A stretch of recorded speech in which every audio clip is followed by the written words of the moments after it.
Billy Bob. I must not invalidate a person's experience. Alien close encounters, near-death visions, etc. I cannot use what they tell me because it lacks empirical proof. Could you talk about the social and cognitive aspects of this dissonance?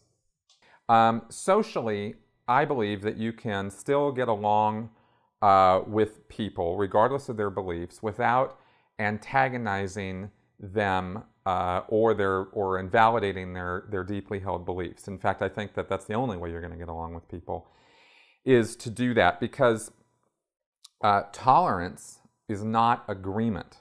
Those are not the same thing. So you can tolerate another person's point of view or another person's beliefs, and there's no other way to have peace without tolerance, because there's no picture where all of us agree on everything as human beings. That would be crazy. Not only is that impossible, it's just never going to happen. And frankly, if it did, it would be extremely boring. I mean, oh my God, can you imagine living in a world where all of us agreed on everything?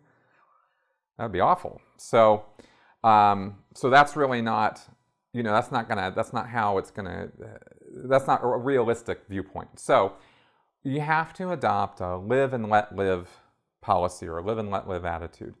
And I'm just talking about socially now, just in order to get along with people, right? And unfortunately, we live in a society where the media and a lot of our entertainment does not support that kind of attitude or belief system or idea, rather. Just the opposite. I mean, you watch Fox News, or you look at what's promoted in the news media across the boards, not just Fox,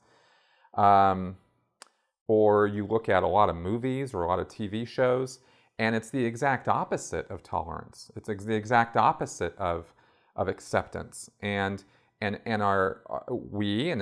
concerned a little bit about our kids are raised in that environment, and so our efforts to promote critical thinking or to educate are fought by, are hitting up against that inculcated belief system that gets or idea system that gets put into our kids. We're fighting against that. So that's difficult. Everything around you is telling you, basically, don't be tolerant, don't be accepting, make a big deal out of all of our differences, really be unaccepting of people.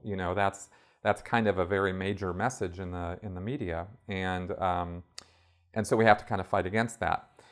Now, in terms of beliefs, let's get talking about the nature of belief, and because we're getting into the cognitive dissonance aspect. Belief and experience are subjective terms. They're wholly, in a person's head. Memory, a person's memories, and here I'm getting into, you asked about, alien encounters, out-of-body experiences, stuff like that. Well, a person's talking to you about these things, they're talking out of their memories. This is what they remember happened, or this is what they think occurred to them. That's subjective. That's unless there's some proof of these things, and the whole point of this question is that there isn't. All you're dealing with there is what's in somebody's head. So it's not hard to show that memory is extremely unreliable.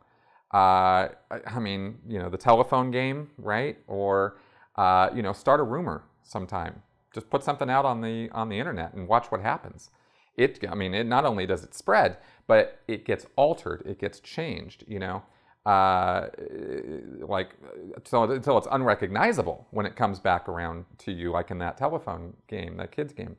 So it's easy to show somebody that is that way, and there's lots of studies, and lots of science has been applied to the subject of memory, and everything I've ever seen on it shows pretty clearly that memory is a very unreliable thing. In critical thinking and in logic, or in skepticism, anecdotal evidence, which is what somebody's experienced or says happened, is the most unreliable form of evidence that there is. So so it doesn't hold a lot of weight, you know. It's amazing to me that it holds as much weight as it does in the legal system. Eyewitness testimony and that sort of thing can be damning evidence, but when you look at how bad people's memories are, it's amazing that it's relied on at all. So socially, what you know, when you're in a position where somebody that you know is talking about this stuff, you have to kind of weigh, you know, the value of the relationship against, you know, the disagreement that you're having on this issue. Personally, I don't see that it's a relationship threatening thing if somebody has the idea that they got nabbed by aliens, or that they had an out-of-body experience, or whatever other woo they're talking about. To me, that's not a make-break of a relationship or a social situation at all. I don't care, you know, fine. They believe those things. In fact, I think, even if it is a problem for you, that it's very important that you remain compassionate and friendly and civil, because I can guarantee you that if you antagonize and invalidate somebody who's saying these things, you are ruining any chance you have of getting them educated or enlightened, or whatever word you want to use, getting any information to them that might get them to change their mind.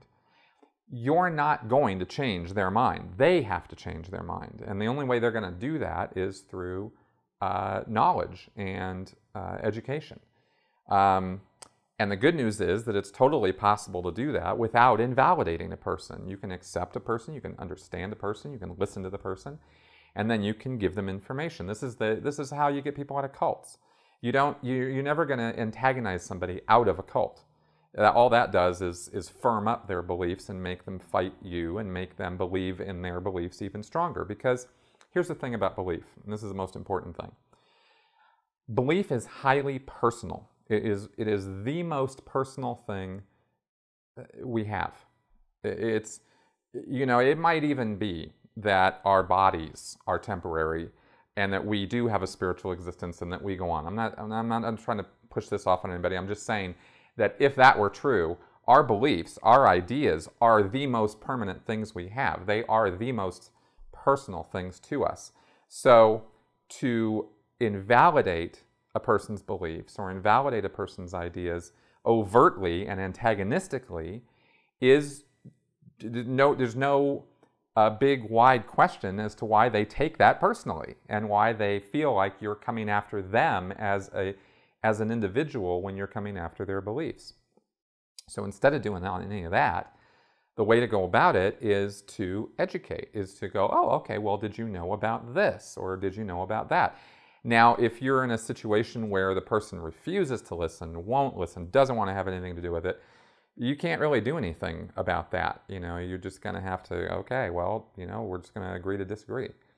But if you can, you know, get them more information, if they're willing to listen to you like you're willing to listen to them, then you have a chance of getting them to consider other points of view or other pieces of information, other evidence, and then maybe, you know, you can get them to reevaluate their experiences, their memories, their ideas based on the new information that you're getting to them, and then maybe things will change with them. So that's the only way I know to address that kind of dissonance, even in the face of where people like really believe something, no evidence for them to believe it, but they do anyway.